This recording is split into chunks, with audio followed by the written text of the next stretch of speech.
all for being here and your support for our heroes. I want to say a big thank you to all of you who have worked so hard on this event. I've gotten to know some of these people, and they are truly amazing. If it weren't for the Beesons, the Rolands, the Freedom Warriors, the runners, the state place, and anyone else that I may have forgotten, this would not be celebrating its 4th year. Angela has taken on a lot this year with Bubba being deployed, and I, for one, think she's done a truly amazing job. So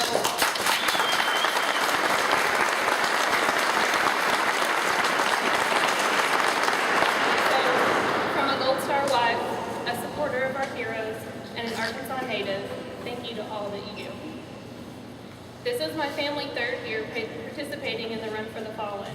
I wish it was under different circumstances that I'm here, but that wasn't the cards that I was dealt. Today I'm here in support of my late husband, Sergeant Chelsey Swindle. We just ran his mile and placed a flag in honor of him, just as our other 142 heroes. For the last 3 years, we've gathered at the end of the Big Dam Bridge and we ran or walked his mile. It's been cold and rainy, but we knew if Jason could die for us, that we could gather up in the rain for a short time. This year was no different, and we faced the rain again, but we were proud to do so. The Beesons asked me to speak this year, and I was nervous about what I should say, what I shouldn't say, or even what needs to be said.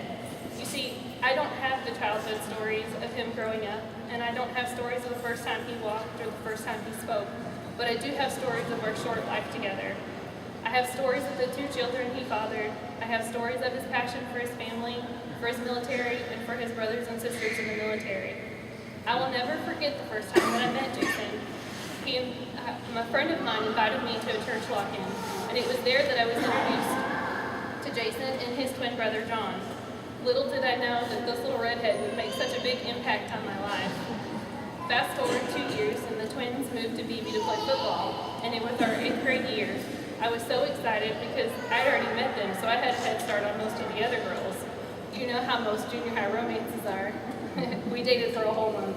And the next school year, Jason moved back to Cabot Schools, and I figured I would never hear from him again. 4 years later, however, that all changed. On January 2006, I received a message from, you guessed it, Jason. And he simply said, hey, how have you been, and do you remember me? Of course I hadn't forgotten who he was. How could I? We sent a few messages back and forth, and the rest was history. We were young and in love. I was in my senior year of high school, and Jason had just joined the military in July of 2005. He loved it. He was living every minute of it to the fullest. In August 2006, I started my first year of college. What I thought was a big step in my life was merely a stepping stone to what Jason was doing in his. The same month, his unit moved from Fort Lewis, Washington to Vilseck, Germany. In May of 2007, I got the opportunity of a lifetime. Jason invited me to Germany. I was so excited. What is better than spending time with the man that you love in another country? Not to mention, I had suspicion he was going to propose. I was there for 3 weeks and we traveled quite a bit, but all things were good, but like all things, they must end. Only problem, he hadn't proposed. I was a little heartbroken, but I knew that it must not be the right time. But to my surprise, the night before I left, we were visiting one of his friends. He left the room and he came back acting odd, more so than usual. He slid off the couch onto his knees and said, I know this isn't the way you wanted it to be, but will you still marry me anyways? He was staring at me with those big, beautiful eyes, and of course I said yes. The original plan was to wait until I graduated college, but like I said, we were young and in love and didn't want to wait. We were married on July 21st, 2007, a day that I'll never forget.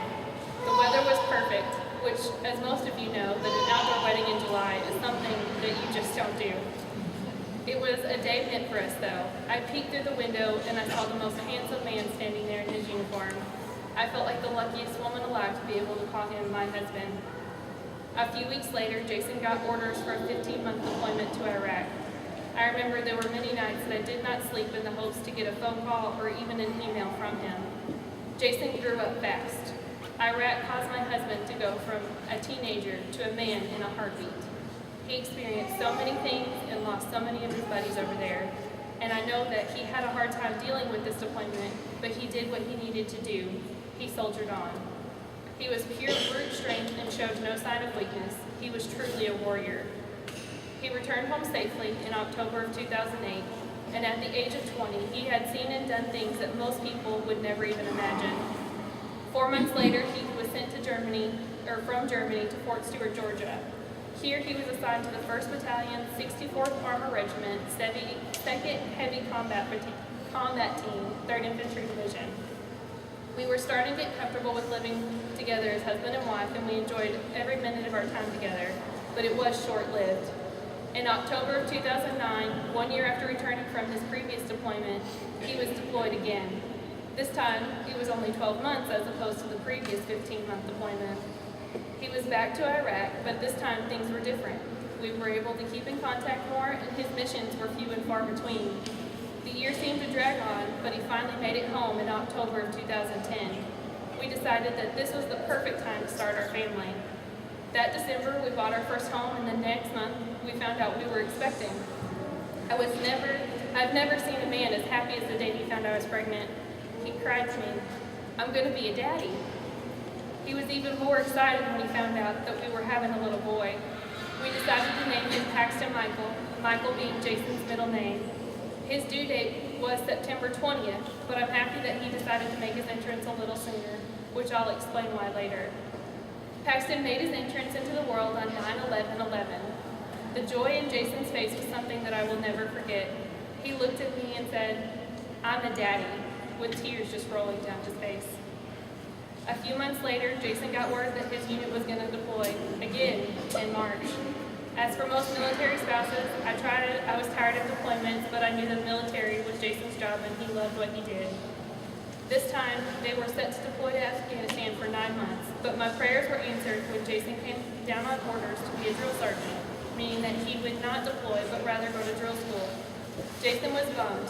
He felt like he was letting his guys down. He had been training with them all this time, and now he wasn't able to see the mission through. This is just another way Jason exemplified the true leadership he possessed and always being a true soldier at heart. In March of 2012, Jason's unit deployed, and he stayed behind on rear detachment waiting to leave for drill school. Just 1 month after his unit deployed, we found out we were expecting again. We were in complete shock. Paxton was only 6 months old, and had he deployed, we would have never gotten pregnant. We couldn't have been more excited. Our due date was set for December 19th, and his name was going to be Hunter Daniel Swindle. In May of 2012, Jason's orders for drill were canceled, and this put him back into deployable status. Jason was itching to deploy and be back with his guys, and Jason got his chance. With Jason set to be back around the same time that the baby was due, I decided to move back to Arkansas so I could have help with Paxton, just in case Jason's deployment went long. He arrived in Afghanistan August 22nd, 2012. We talked as much as we could, but it was not often.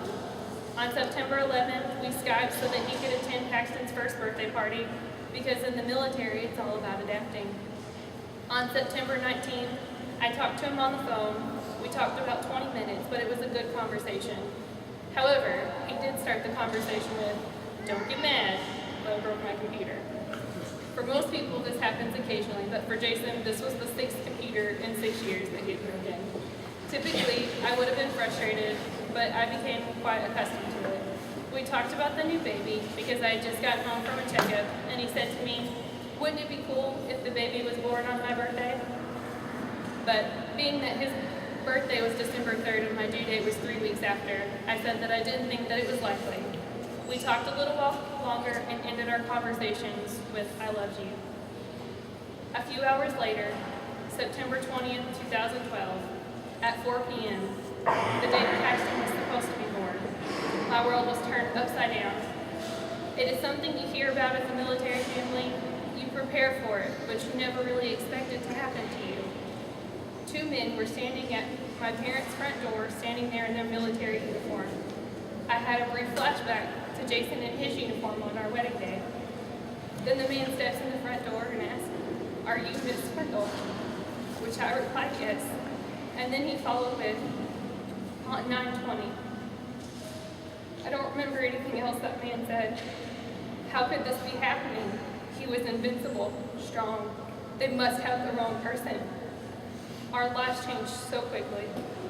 a mother and father now without their son, brothers without their brother, a twin without his other half, two sons without their father, and me without my best friend and husband. How do we pick ourselves up? Life just felt so frozen. For many days, I just sat in a daze trying to make sense of everything. I had to pull myself together. We had a 12-month-old son that needed his mommy and no real understanding of what was happening. I was also 7.5 months pregnant, and I had to make sure that nothing happened to this baby. I had already lost so much, I couldn't lose anyone else. I had to make sure that nothing happened to this baby. The next few weeks were difficult, but it was getting closer and closer to my due date. Everyone was pulling for him to be born on Jason's birthday, his twin included. I knew it would take a miracle for it to happen, but I tried to stay optimistic even during the darker days. December 2nd, the day before his birthday came, and everything was normal, no contractions, just another day of being pregnant. A few hours later, we were at the hospital, and within 2 hours, I went from no contractions to every 4 minutes. The doctor admitted me, and at 12:22 p.m. on December 3rd, our beautiful baby boy made his appearance into the world on his daddy's birthday. It was a miracle. Jason's last wish had come true, and I can't help but think Jason had something to do with it. So what did we name this boy? Jason Hunter Daniel Swindle. I kept the name we originally came up with, but added Jason to honor his father. Jason lived far too short of a life, but in his short life, he influenced so many people and affected so many lives. His boys are a true reflection of him. Every day I look at them and I see Jason. I'm so proud to be able to share our story because he is truly a remarkable person. And we want the whole world to know about him and our other heroes that we are honoring today. He was a perfect example of a soldier, and he lived that way until his very last breath. A man once told my family, "Why should the world remember if the family forgets?" For me and my family, we will never forget. My two sons will know who their father was. They will know what he did. They will know what he sacrificed. They will understand what that sacrifice means. We won't forget about Jason and the sacrifice he made for our freedoms, nor will we forget about any other member of the military that has given the ultimate sacrifice.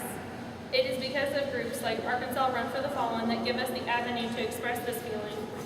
It's because of people like Angela and Bubba that allow us to share our stories to the world. It is because of heroes like Jason and the 142 that we just ran for that gave us the right to proclaim our love for our heroes, for our freedoms, and for our country. In closing, I can only ask that you don't just pick this day or even a few days to honor our heroes. Choose every day to honor their sacrifice. Choose every day to respect our freedoms. Choose every day to consider the families that are going without in order for us to enjoy our freedoms. I once again like to thank each and every one of you for being here today. We hope to see you throughout the year at many of the events we participate in, and please, never forget.